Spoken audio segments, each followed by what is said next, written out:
शिक्षकांना आणखी एक शाळाबाह्य काम करावं लागणार आहे।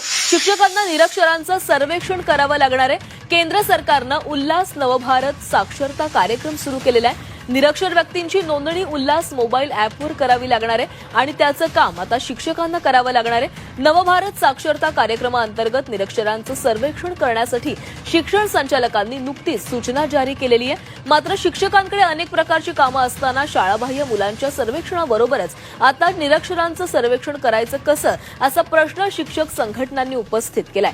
केंद्र शासनानं निरक्षरांना साक्षर करण्यासाठी उल्हास नवभारत साक्षरता उपक्रम सुरू केलेला आहे आणि त्यासाठी निरक्षरांचं सर्वेक्षण केलं जातंय आणि त्यानंतर त्यांना साक्षर केलं जातं।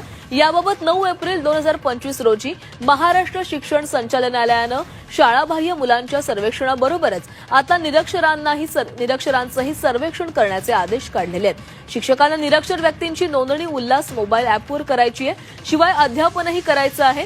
राज्यातील सर्व शाळांनी दाखलपात्र विद्यार्थी सर्वेक्षण आणि शाळाबाह्य विद्यार्थी सर्वेक्षण याबरोबरच निरक्षरांचं सर्वेक्षण करावं असं सूचनेमध्ये म्हटलंय।